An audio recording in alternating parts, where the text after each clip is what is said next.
Hassan, thank you so much for joining us today. I really enjoyed your panel session here today. Now, tell me, millions of people across the UAE rely on the systems that you've helped build, whether it's the DAB road tolls or the National Identity Program. Tell me, what are some of the biggest challenges at building technology like this and making it work at scale across the country? The biggest challenges is really understanding the systems that you build, understanding the agencies that you work with, bringing it all together. At such a large scale, you're bringing multiple systems together, making them work so smoothly. So it really is having people who understand the systems, understand the market, understand the customer.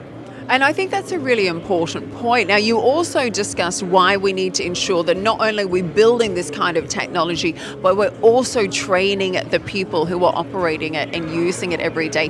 Tell me about your expertise in that area. I think it's really important that people understand the importance of AI and not to be scared of it. That's why at Tahaluf we have an AI academy. So every time we deploy a system, we also provide educational material, we bring them training to the customer so they can get to understand the systems a bit better, especially with the hype on AI. We want to make sure people understand AI is there to really help you.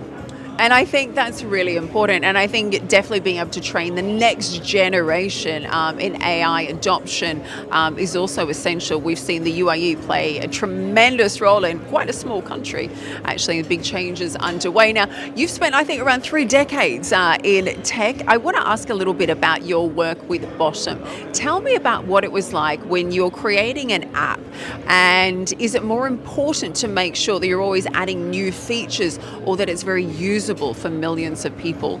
That's really tricky. So when you're building apps, the biggest thing is user acceptance. So if you want to add a lot more features and you don't have time to really test how the users are perceiving or understanding the features, then things will break. So I think the challenge is balancing it out, roll features more wisely while continuing to understand your customer base and grow based on feedback. We need a little bit of balance there, don't we? And you've also worked a lot in cybersecurity. Tell me, what is more of a concern for you today? A big cyber attack, or is it having big systems fail?